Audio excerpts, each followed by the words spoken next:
part of what we do is lots of research to try and better understand autism, with the ultimate aim of trying to ensure that autistic people can live their lives.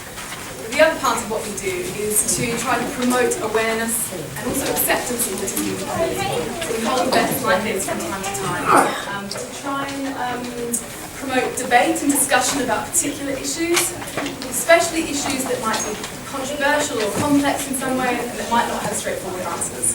So on that note, tonight's topic is the future of autism and technology. How far can we and should we go?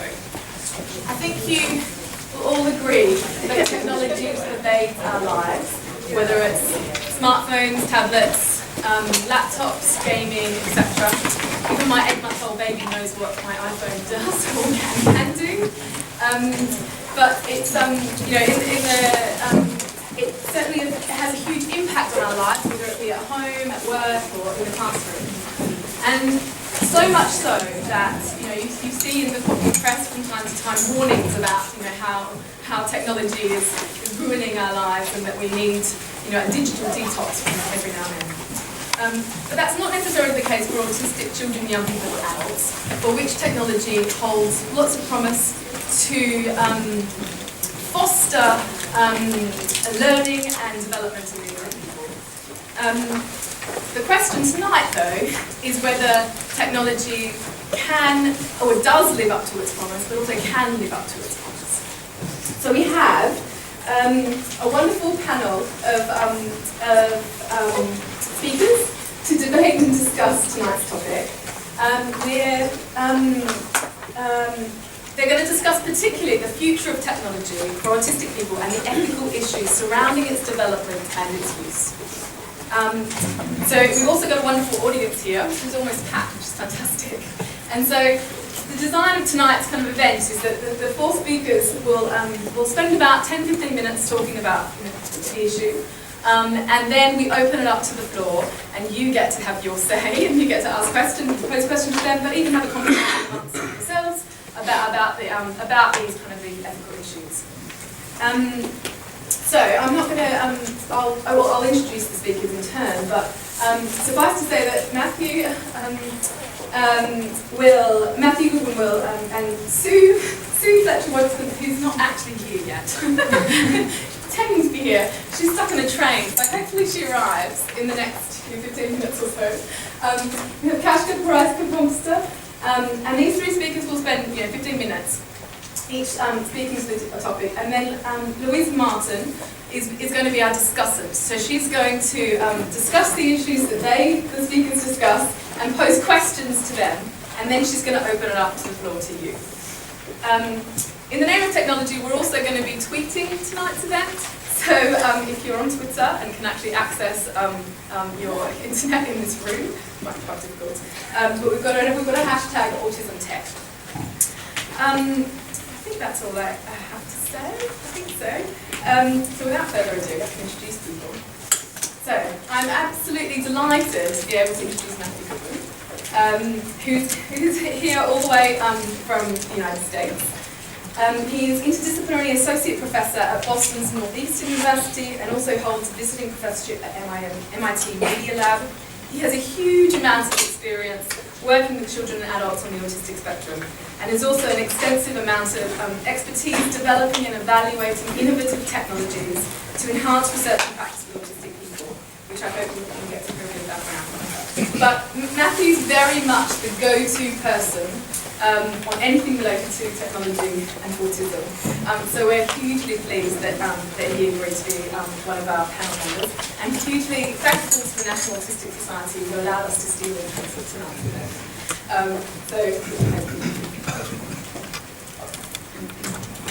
Thank you. I'm blushing. For that nice intro. Thank you all for coming. This is probably about a 2-hour talk that I've condensed down to 15 minutes. So I'm going to ask all of your forgiveness now for speaking faster than I usually would and giving you kind of surface level explanations of things. But I am going to be here for a few hours. So if you have additional questions or you want more clarification or you want to kind of interact with or trial some of the things I'm showing you, I'm happy to do that. I'll just first start by saying that the work that I'm doing is obviously not just me. I've got a laboratory of about 16 people who are helping with this. We call it the Computational Behavioral Science Lab, and thank you. Our mission statement here is to really leverage emerging technologies in computational, cognitive, and behavioral sciences to better understand, support, and evaluate human development. I spent the first kind of 10 years of my professional life working at a applied school for families with autism. We served about 1,000 families a year, and the majority of these individuals were more severely impacted. They had intellectual disability, difficulties with verbal communication, high rates of challenging behaviors. This is the segment of the population that often does not comply very well with laboratory-based research methodology, which means that the 30 to 50%, depending on what measure you're using to characterize individuals on the spectrum, those who are more severely impacted, who we understand the least and need the help the most, we have arranged our science in a way that they can't contribute their data. It's what Uri Bronfenbrenner, a famous developmental psychologist, used to call, his maxim for child development research was taking people to strange places with strange people for ill-defined periods of time, doing tasks they've never done before, expecting them to self-regulate well enough that they'll display natural behavior.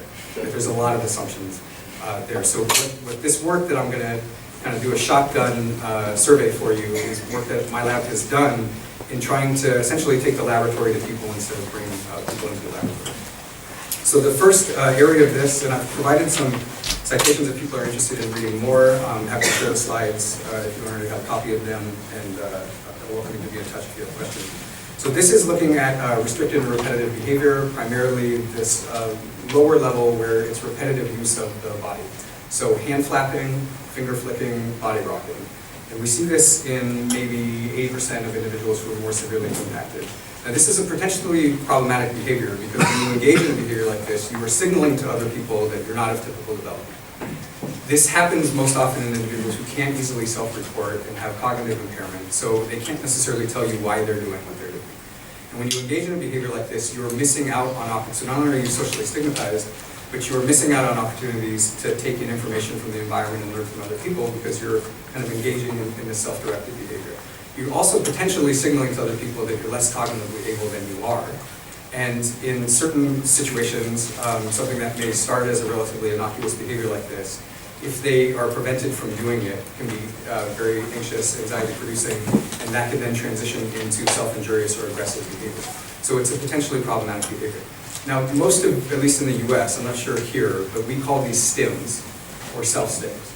You've just posited a function that you have no evidence for yet. You're saying that that behavior is just so that individual gets some sort of automatic reinforcement, and because this is complicating integration, we don't want them to do it.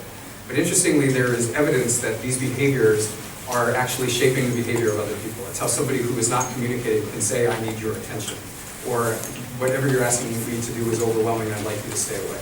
It may be how they feel their body in space and time. They have proprioceptive or vestibular function.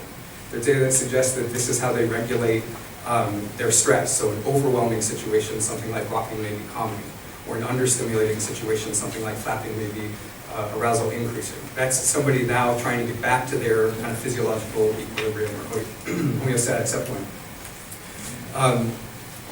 It may be how they up or down regulate sensation that they're experiencing from the world that they're producing themselves. If any of those functions are in fact correct for a given individual, and this individual can't communicate to you or other people, has difficult time managing stress, has problems with executive function and language, the last thing I want to do is take away a coping mechanism that's enabling them to sort of stay with you long enough that they can interact and they can learn. The trick here is to determine what is the function for that behavior so that I could try to teach them a more socially acceptable way to achieve that function. And that necessarily gets you into measurement. So most of the ways that we record these behaviors are from survey reports. So a parent or a clinician will say kind of topographies, a flap, a rock, a finger flick. How often does it occur? How disruptive is it? So that's helpful for presence and absence, and it's very easy to fill out. But it doesn't really give you anything quantitative. It doesn't tell you anything about inter-individual variation over time. So then you can code, you can have two different people watch a kid at the same time in real time and try to annotate when did they start, when did they stop, and what did the behavior look like. The highest inter-rater reliability, so agreement between two people looking at a child that I've seen in the published literature is 53%. If you think about this for a second, if those two people turn their back and guess, they have a 50% chance of agreement. So humans do not do this very well because these behaviors happen very fast in transition. It's incredibly boring to sit there and watch a child and try to annotate these with real high fidelity. So then you can videotape those behaviors, coding frame by frame offline. You get very high iterative reliability. I can tell you after doing doctoral work for 2 years in this area, it's the most boring task you can give somebody. So you need to pay them a lot, you have to give them a lot of coffee, you have to keep reminding them why this is important. It's just not scalable. So the focus of this work was trying to develop an automated measure that would be essentially as efficient as filling out the survey form, but would be as accurate as those video records. And so what we have here is a student, this is in his natural learning environment in a classroom.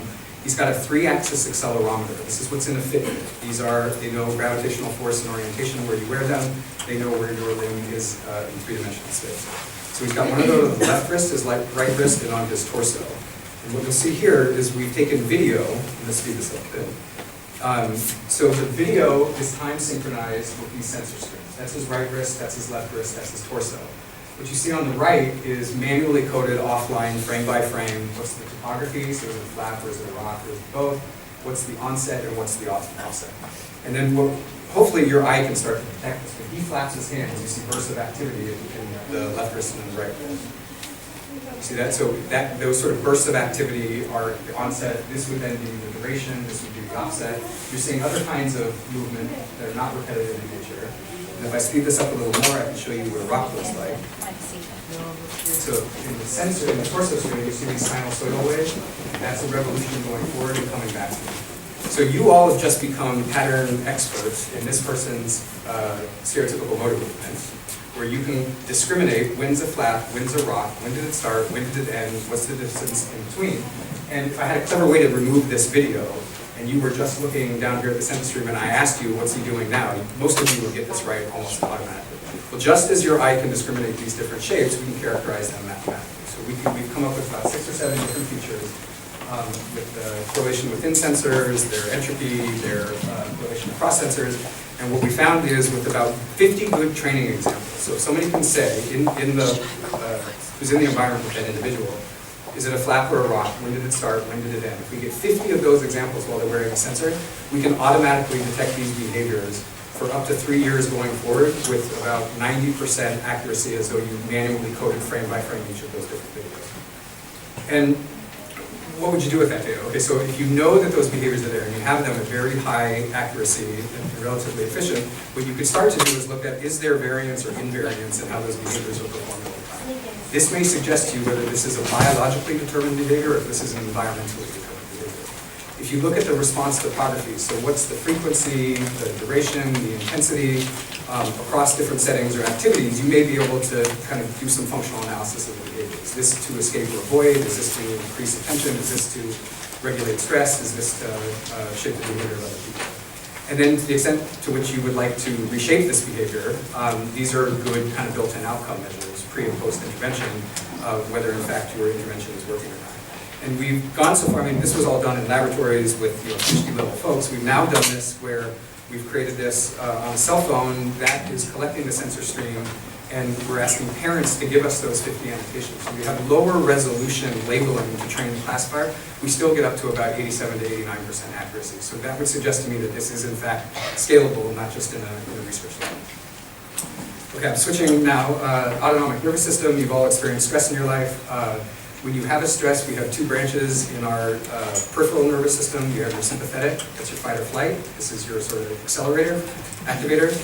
You also have the parasympathetic. This is your brake. This is rest and digest. This is restoration. All these body organs in between are innervated by both, with the exception of the skin. The skin is only sympathetically innervated. So we can measure when someone can't tell me what their experience is, and I want to know something about stress or anxiety. I can look at pupillary diameter changes, I can look at respiration rates, I can look at how hard and how fast the heart is beating, you can look at how much people are sweating. These are all measures that are commonly used in psychophysiology, and we've come to a place now where we've got commercially available devices, some of which we've tried that other people have made, and then some that we've created ourselves. This particular one, which doesn't exist anymore, was called the Life Shirt. I did some early studies in this area with autism. It's a lycra vest. It's got a 3-lead ECG. It's got a pneumatic and diaphragmatic strain gauge belt, something about respiration rate. And it's got a 2-axis accelerometer in it. This was originally developed for people with sleep apnea. So they wanted to know, are you on your stomach or on your back what's your rate of breathing and what's your cardiovascular function. I tried this in almost 100 individuals with autism. We have 43 complete cases that are more severely impacted, where we're looking at their cardiovascular reactivity to a variety of different sort of experimentally induced potential stressors that relate to sensation, social demand, and physical demand. And interestingly, what we found is if you average all of these individuals with autism together and you look at them compared to typically developing, they're no different. But if you look at individual profiles within the autism group, you have at least 6 different groups. There's a hyper-aroused group, there's a hypo-aroused group, there's what we're calling a stabile group that don't change very much to anything, and a labile group that is changing and returning again. Anytime you have a biomarker and something as heterogeneous as a condition as autism, where you can say something about individual differences, gives you some potential insight into how it may manifest differently, what interventions might be more appropriate. If somebody is hyper-aroused and you know you need stress reduction kinds of interventions, if hypo-aroused, you're going to have to do a lot more to get kind of physiological engagement before you can teach anything else. Those are completely opposite interventions. And a lot of what we do in autism is just trial and error. Some kids are really lucky, they get it the first time, others will spend their whole life not really getting the right solution. So that's one of the clinical utilities there. The problem is that was a $15,000 device, and researchers are very reluctant to sort of send those out into the world. And really what we are all interested in is what is the physiology of behavior in the real world. So when I was at MIT, I was part of a team that developed this sensor. This gives you electrodermal activity, so that's a measure of sweat. It's a measure of the limbic system, sympathetic activation. It gives you skin surface temperature and 3-axis acceleration. And we benchmark this to validated wire, so it's not like the Apple Watches we all have that you can just go with heart rate is total crap and measure anything correctly. This is actually measuring what we say it's measuring. It's now since been commercialized by a company called Kaska. I have these devices with me if people want to see them. They can live stream demo, so you can see in real time what your physiological activity is. We also store that data locally, and then you plug it into a computer, download it offline, and get access to the raw data. I have 3 minutes left, so I'm going to start going even faster. We've done some studies. Okay, I can have a little. I can come back to bite me again. This is 80 individuals who have intractable seizures, and they were undergoing EEG and video observation with full EEG. And we had the Q sensors on them in unit. We were blind to the eleptologist scores of the seizure activity. And what we found based on their movement and on what we're calling sympathetic storms, we were 94% accurate just using this proxy measure of identifying what the eleptologist would have said was a seizure activity within the record. And moreover, if we look at the amplitude, so how high is that storm, the rise time, so the steepness of that curve going up, and the recovery time, how long does it take to come back down, we can discriminate between a general tonic-clonic seizure and a complex partial seizure. The significance of this is in the more severely affected segment of the autism population, we have very high rates of comorbid seizure disorder. But in order to get these correctly diagnosed and come up with appropriate pharmacological treatments, you have to know what kind of seizure it is. And complying, so if you're more severely impacted, you have to go to the hospital, you have to put on a 200-lead EEG, you have to sort of stay seated long enough and be there long enough that you can have enough seizures that somebody can actually get enough data that they can diagnose what it is. The idea that it may not be perfect, but you have a proxy sensor that you could wear at home or across time, it would be much easier essentially to instrument individuals, get a lot of data from them in their natural settings that is still relatively accurate to the gold measure than trying to force everybody to actually come in and comply in the hospital setting. We've also been exploring the same with sleep. So we see high rates of sleep disorder in autism as well. And everybody wants to ask this question, how much does previous night's sleep affect next day's behavior? And wouldn't you like to know if last night was a poor night's sleep because you got someone coming to you and you don't know what's coming to you and how you're going to have to help manage that individual for the day? Well, to do full polysomnography means you go into a hospital, you have all the things I just mentioned with the EEG, but now you also have a respiratory mask and you've got a 12-lead. Most people can't comply with that, and if they can, they don't fall asleep when you're with them, so you can't really look at sleep architecture. So in some of the sensors, what we found, at least for the first 3 stages of sleep, we can get a pretty good proxy measure of their sleep quality in their home, in natural environments over longer periods of time. So now another area of switching here, which is using some of those physiological sensors, is looking at challenging behaviors. So these are, when I say challenging behaviors, I mean self-injury, aggression to other people, property destruction, elopement, the sort of getting up and fleeing. These are not core symptoms of autism, but in my opinion, these are the quality of life killers. If people think that you're danger to yourself or danger to other people. As you get older and a parent or a teacher can't just give you kind of a loving hug and calm you down, people are going to say you're a danger to yourself or to others. You're going to find yourself in increasingly more restricted environments. You're going to get taken out of your home, you're going to get taken out of regular ed settings, you're going to lose choices and opportunities to interact with other people. And a lot of people call these oppositional or defiant behaviors, or they treat them forensic. I mean, these are sort of dangerous individuals. I would like to think instead that these are essentially fight or flight responses. These are the same behaviors we would engage in. But now think, what would it look like if you couldn't communicate, you had a hard time with executive function, you had a hard time with understanding cause and effect? We experiencing these behaviors is coming totally out of the blue, right? And then most of our intervention is around how to shape that behavior after it's happened. An alternative is to think that there are internal states that are changing prior to those external behaviors. If we can identify what are the signatures of those internal states that are essentially reliably producing that external behavior, then you can start thinking about antecedent intervention. So what are the environmental consequences or the internal physiological, not consequences, setting events that are changing the physiology that's been producing and changing the behavior?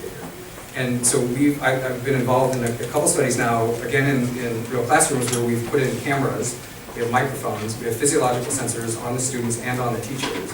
We've had, this ran for 3 years, 8 individuals, 37 operationally defined challenging behaviors, over 6,000 examples of those challenging behaviors in natural environments, where we're now doing quite a lot of signal processing to see if we can identify for a given individual what is the physiological precursor to their behavior. Here comes Sue, so I have to talk even faster. And then to be able to reflect that individual back to the person who, so if I have a sensor on them, I may be able to say, look, you're starting to escalate outside of your norm. Or an ambient display on their desk that may be a different color depending on whether they're under aroused at their homeostatic level or if they're above. Or to be able to project this out on a screen or something on a phone that a teacher can look at. The idea here is that you could triage people's attention to give you a little heads up that something is about to happen and intervene before the behavior has already happened, in which case that's not a learning moment anymore. That's really just kind of crisis. We also take data on the teachers, and we've been looking at what is the similarity in the physiology of the teacher and the student, and what is a sort of good therapeutic rapport and what is not. Basically, biomarkers, so we don't have to do this trial and error. Let's try this. Certain teachers and certain parents have a better rapport with the child for certain skills than other ones do. Again, sometimes we get lucky and we get that right, sometimes we never get it right. If there was some objective data that we could get to say this is going to be a good match or not a good match for this unit as a diet, not just a student, could be very helpful. We've also been doing, well, I'll give you an example of this. So this is doing diagnostic, the ADOS in my lab. There's a camera up top, there's a camera here, there's a camera over here. He's wearing a pair of glasses, that is a camera. They all three have a physiological sensor on. This is the examiner's electrodermal activity. This is the parent's electrodermal activity, and this is the child. What you'll notice just from this little data flip is that the examiner is working pretty hard the whole time. The ADOS is all about trying to engage the child and sort of see what they're responding. The child is very unresponsive for this period of time, right? We're not getting a lot of social engagement. That's being reflected in the physiology. The parent's physiology is very high when she sees that he's trying to engage the child and it's not succeeding. Then the child becomes engaged with the therapist and the parent's arousal starts to go back down. It's kind of interesting now to start. We always just focus on the child and the child's behavior.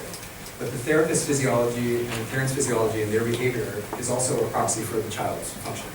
Again, we're trying to get increasingly more quantitative ways that we can measure what we're saying is impaired or intact in autism. So we then are doing work in computer vision, so we can automatically identify who's the examiner, who's the parent, who's the child, what's an object, and what's the interaction between the two, to quantify these things and compare them across children. And in the setup, I don't have time to really explain. The examiner has a pair of glasses that have a camera going out and 2 cameras going in, and it's going to find the face, that's the bounding box. The 2 little green dots are the sclera, that's the white around her eyes. So this is a joint detection, mutual gaze detector. So anytime the examiner's gaze, that's a blue dot, is in the face of view of the child, and the child's sclera is facing forward, you get a match. And the video is going to slow down for demonstration purposes. If the child's looking at the examiner and the examiner's not looking back, or the examiner's looking at the child and the child's not looking back, this video displays a regular student. Here would be a way to quantify what percentage of time is a child doing joint referencing, mutual gaze, or sort of gaze bids for attention that you compare across kids. We can also do this by plotting facial action units on the face and automatically say something quantitatively about emotional expressivity. And if you have enough training data, you can say something about discrete emotional states. So again, you're trying to quantify what is a clinical impression that nobody else can really, verify or compare and contrast. There are a lot of ways that you could fail an autism test. That doesn't mean that you have autism, right? Part of the issue with autism is not whether you have autism or not, it's what version of it do you have. Where are your strengths and where are your impairments, so we can discriminate what might be giving rise to that and then what are the appropriate interventions. I'm gonna end here. And if you want to know more about dense in-home data collection, I'll talk to you.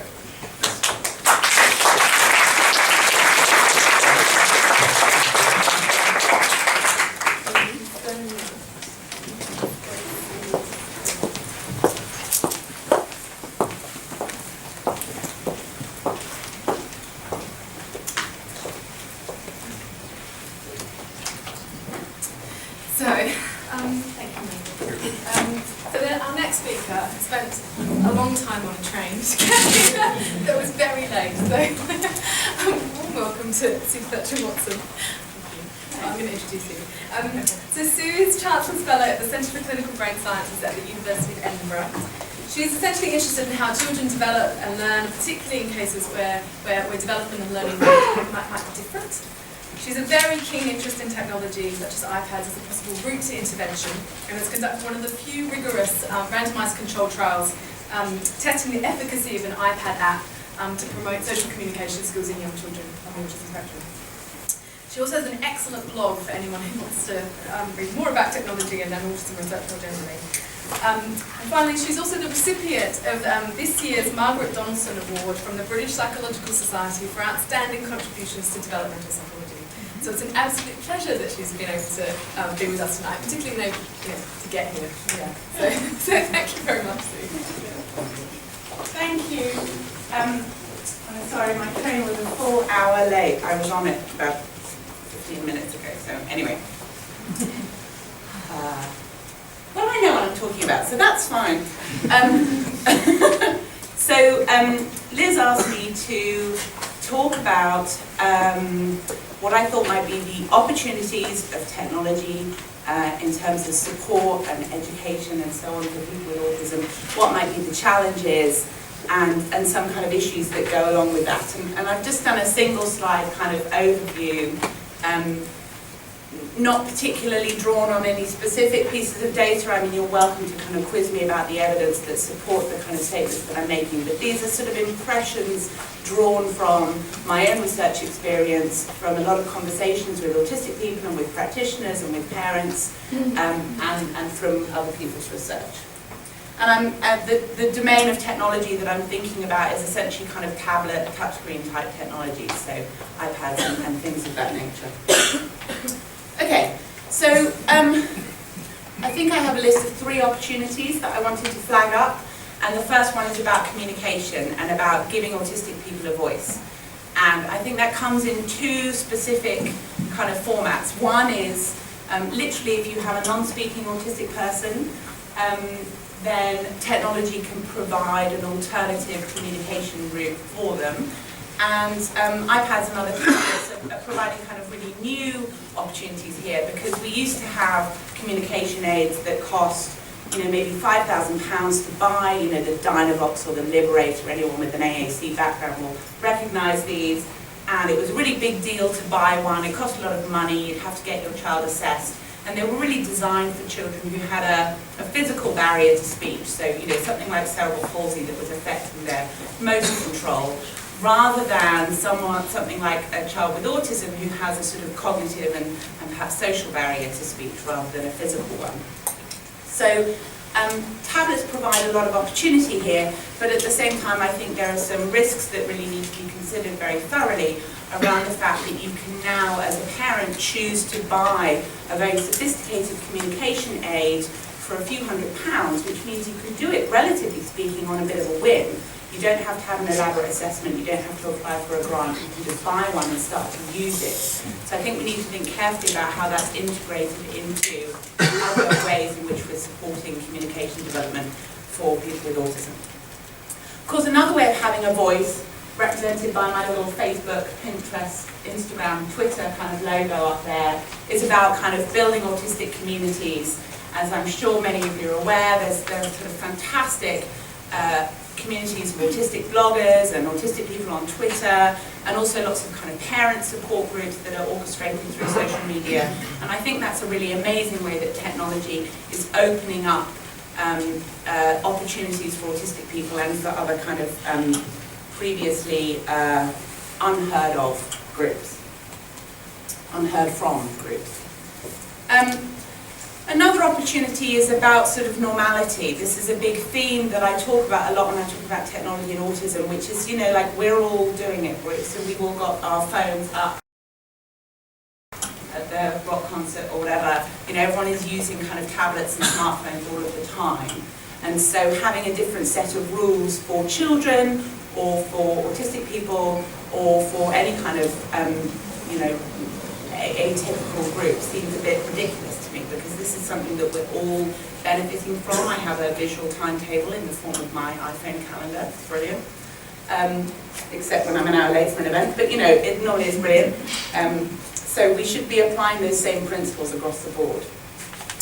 Another big opportunity that I think hasn't been explored properly yet is how we can integrate technology with other forms of kind of therapeutic support and education. At the moment it's very either or, you know, you're either learning something on an iPad or you're doing kind of proper education or, you know, proper teaching or traditional teaching. And this is really paralleled in the way that mainstream teachers are thinking about integrating technology into classrooms. So we really need to think about, you know, this isn't like a treat that you have at the end of term or at the end of a lesson.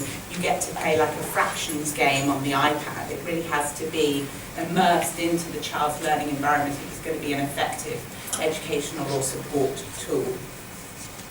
Okay, challenges. So the heading of my slide says apps for autism, which I actually think is a really unhelpful way of thinking about what apps and other kind of touchscreen technologies might do. You know, really, we shouldn't really think about apps for autism, we should think about apps for people. And in fact, I think a lot of the kind of worst technologies out there are the ones that are being very overtly marketed and kind of peddled to autistic people as being specifically, you know, kind of some kind of autism tool. And there's a big issue here around the way in which autism is so easily parceled up into a series of kind of discrete skills or discrete deficits, as if every autistic person is simply made up of a series of kind of building blocks that can be deconstructed in that way as well. So, you know, when you think about apps as targeting this or that building block of the autistic person, that just really kind of devalues their much more holistic experience of being, you know, a human being. So if we want to think about how to get the most out of technology, again, it comes back to that issue of integration and using technology in a much more holistic way to support people in their life and in their learning.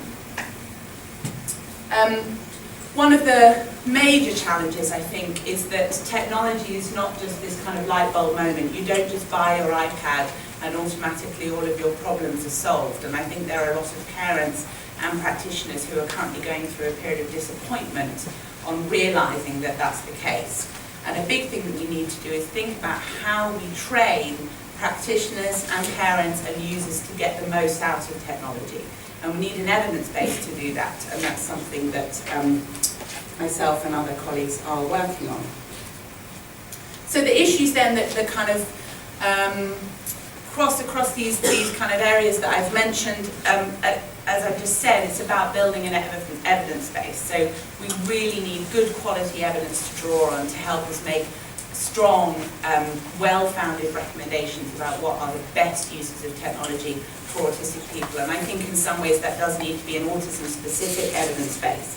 And I think one of the challenges we have is that we lack the methods to do that really, really well.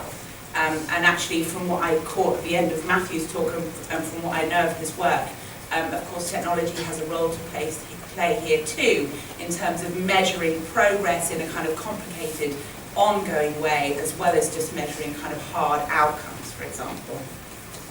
And then another issue that we're constantly battling against is the kind of media narrative around technology, particularly around screen time, touchscreen technologies, tablets, TV, and so on, and the public concern that arises from that. And I don't want to devalue those public concerns, but again, I think it comes back to this requirement to build a robust evidence base so that we can make solid recommendations instead of dealing with anecdotes and hearsay along the lines of, too much screen time is bad for young children, and also on the other hand, every autistic person loves computers and could have a career as a programmer, both of which are probably not really very accurate. I think that's all I wanted to say. That's my website. So there's actual evidence to back things up on there, instead of just me talking. But anyway, that's my overview.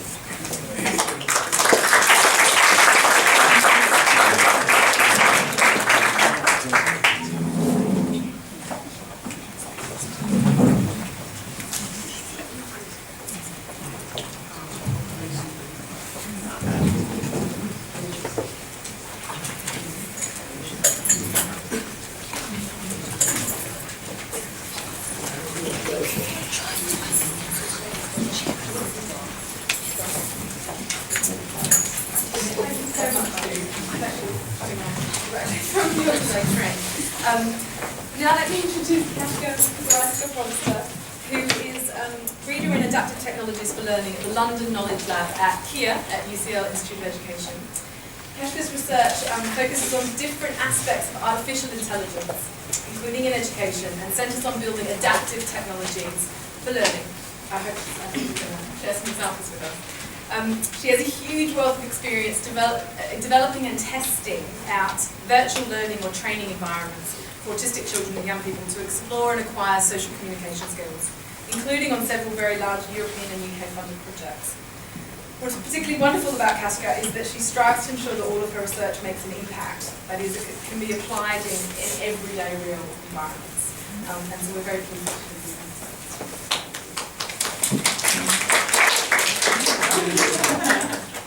Right, so I took your question, Liz, very seriously, and I really fixated on it quite a bit. So the central question about autism and technology that we are trying to address today, how far can we and should we go, actually are two questions. And I think they merit to be examined as two separate questions, because they potentially lead to different kinds of discourses and different kinds of questions. So the first question, how far can we go, seems to me a much more exploratory question. It doesn't seem to have boundaries in terms of the potential answer. And if I were to answer this question, I don't have an answer. At least not one answer to this question. If I had to answer this question right now, I would probably say we can go as far as our imaginations, and the current state of the art, technological state of the art, can allow us to go. Technology is going to develop whether we like it or not, because that's its nature. If you are perhaps familiar with Kevin Kelly's point of view, he was a co-founder of Wired and a social technologist, thinker in that area. His view is that technology is something that is a ubiquitous, self-propelling phenomenon, which also persistently wants something from us. And this is not only in the way that it lends itself to different kinds of uses, but also because through our new uses from what we may have actually thought originally, but also because through those different and new uses which we may not have actually thought of a priori, technology changes our way of thinking, and it changes the way we act and the way we think, and also how we think. So it's really I think important to take this view also into consideration when considering this question. Because it opens up a possibility of thinking about technology from the point of view of its design, and from the point of view of how we can use technology in specific contexts. I realize that I can think of a number of different examples of technology which illustrates Kevin Kelly's point of view. For example, we don't have to think about digital technology, we can think about everyday objects. A knife, let's say. What was the original purpose of designing a knife? Maybe to kill a prey, maybe to carve up a meal, but it also, somehow with time, it acquired a different purpose, and it could be used and was used to create, for example, beautiful things, to carve wood, or to carve a piece of stone, which took us into a different realm, the non-literal, symbolic, through that particular kind of use. So I realize that this is a very broad definition of technology, but one which again takes our thinking out of the box and let us consider and move away from questions such as how do we use iPads in the classroom, to how do we actually design an artifact that allows us to achieve our goals in specific contexts. And Wendy Wright is here. You recognize probably quite a lot of the what I'm saying from our discussions. Now, the next question, how far should we go, seems much more manageable to me, because I kind of have probably a delusional sense that I can control some of the answers here.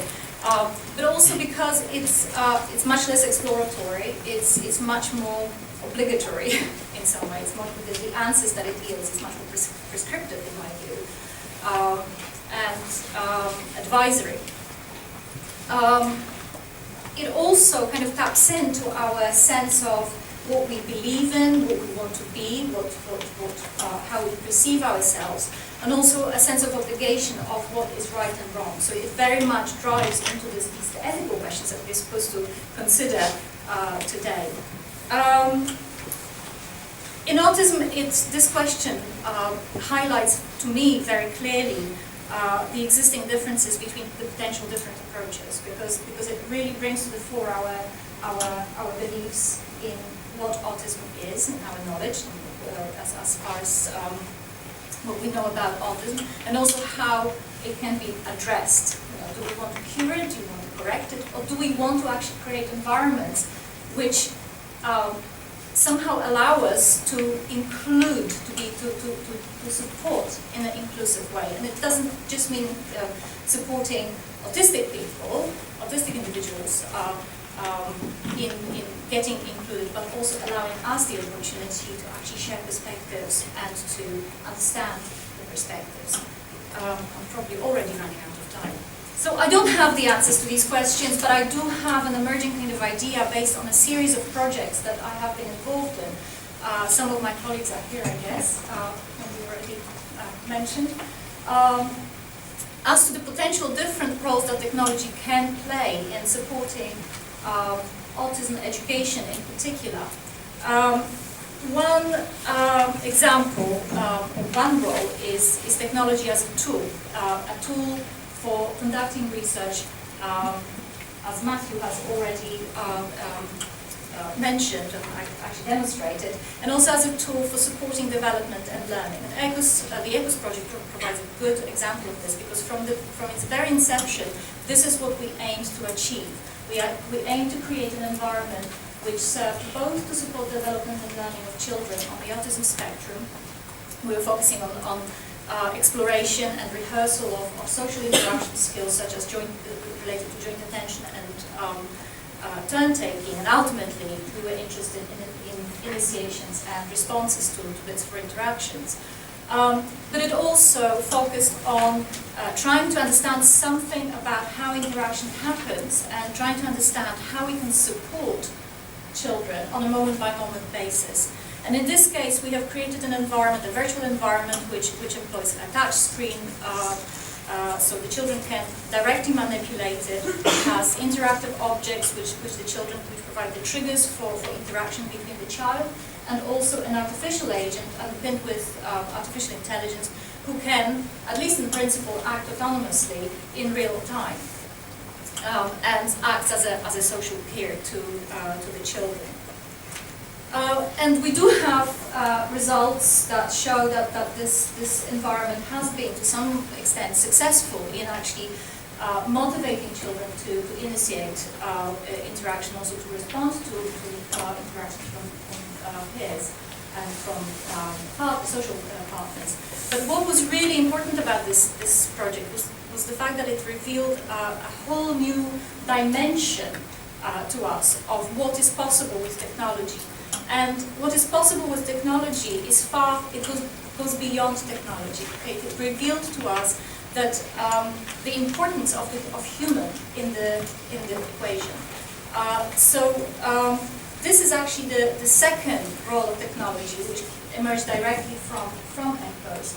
Technology as a catalyst. What we discovered on ECHOS was that actually technology can serve as a trigger in its own right for motivating social interactions. And it doesn't even have to work perfectly well. In our case, it didn't a lot of the time. But what was interesting was that it motivated children, some of the children at least, to interact with human partners who were in the equation. So we had examples of children who were thought non-verbal, for example, who would get so frustrated with the technology that they would actually feel compelled to communicate with their social partners to sort out the problem. Or they would share their joy with the virtual agent. We had children who would tell Andy, our agent, all about their new shoes, for example. And we have really honed in on this idea of technologies as a catalyst. As you can see, I don't have the time to talk about all of these projects, but we had a series of projects that actually looked at different ways in which we can exploit and understand the role of the human in this child technology practitioner equation. So we have SHAPE, we have SHARE-IT, which actually focused on bridging between home and school environments to actually understand what happens between the different environments, because we know children behave differently in those different environments. And we even went as far as looking at the cultural differences in the way that children are being supported. In the TESA project, we took technology to India and actually explored it there. Okay, and as well as serving as a catalyst, the technology also serves as a very important benchmark for understanding, and I don't know why ECHOS is written in that way, and there's only TE for TESA. It serves as a very, very important benchmark for actually understanding the needs and preferences and perspectives of the different users, different stakeholders. So we worked with teachers, we worked with children, we worked also with parents to understand what is it that they understand of the condition, but also what it is that they understand technology to provide, what is it that they're hoping, and also to share their experiences of the condition and of dealing with the condition, so that we could actually not only implement this in our technologies, but actually understand more about what it is that we're dealing with. And finally, I want to talk about technology as a pair of strong glasses. And I want to kind of stop for a moment and focus a little bit more on the sharing of perspectives, because there are many different ways in which we can share perspectives. And technology is very useful in this case, and I think this is very similar to what Matthew has shown previously, but it's used for a slightly different purpose. In this case, this is a project which has nothing to do with autism, by the way. But it shares a lot of commonalities in terms of the kinds of issues that it tackles. This is a project which aims to build a technology for young people, young adults who are at risk of social exclusion through unemployment, and to help them develop social interaction skills that are important to job interviews. The idea was that we created an environment where we had also virtual agents, also underpinned with AI, who acted as virtual recruiters. And we had a whole set of tools which detected the behaviors at a fine-grained level of detail. So we focused specifically on the detection of gestures and also of voice quality, because we know that these are the important aspects of the important behaviors in job interview scenarios. So the system that we created acted as a tutoring system, which reacted in real time. But what was really unique about this environment was this little tool, which is actually an open user model, which which allowed us not only to capture the data and do the interpretation in a kind of covered way, which wasn't available to our users, but it allowed us to open the model that we were creating in real time to the users for their inspection, and so that they could question it together with their with practitioners. And in fact, this is the tool which resulted in quite amazing results in terms of the improvement, not only on their performance, but also importantly in terms of their self-perception. And you will recognize these self-perception issues also in relation to autism, because they related to self-perception in the levels of anxiety, which went down following the interaction with others, and actually going through this detailed analysis. It related to self-perception in terms of their self-confidence, and also self-perception in terms of the quality of the answers that they gave. Okay, I'm completely out of time here. So in conclusions, in terms of conclusions, and actually taking it back to the ethics and the question that was posed, how far can we go and how far should we go? Whatever the answers are, my experience on all of these projects which I whizzed through is that we need to take into consideration the crucial role of the human in making the support that we provide successful. This was one very important take-home message from all of the projects in fact, that I have been involved in. It is also important to engage in a dialogue and use the technology as a workbench, because apart from the fact that we can share the perspectives, we also create a sense of co-ownership of the technology. And that leads me to another point, which is to do with the flexibility of technological design. A lot of technologies that are available cannot be tailored, cannot be offered, and they just fixed in time. And this is, to my mind, one of the main reasons why they fail or their time passes. What would be really wonderful if we had technologies, if we invested in technologies which are really flexible, which can be offered on demand by different users for different contexts, and whose design can actually develop over time. And finally, my final point is about ownership of data and its interpretations. And I think CASA is a very powerful example of the issues that arise about data. And these are issues which don't only pertain to autism, but in general to increasingly to big data and discussions about big data and data in general. Who owns the data and who has the right to interpret that data is a really, really key issue. Also relates to co-ownership, to flexibility, but also to identity, which is so important for all of us, I guess. And just to pay tribute to the late Marvin Minsky, who unfortunately died, I think, last Sunday. Going back to perspectives, it's really important to share perspectives, and I really do think that one thing that technology can allow us to do is to unpick and share and interrogate the different perspectives that we have. And as Marvin Minsky said, you don't really understand something if you only understand it one way.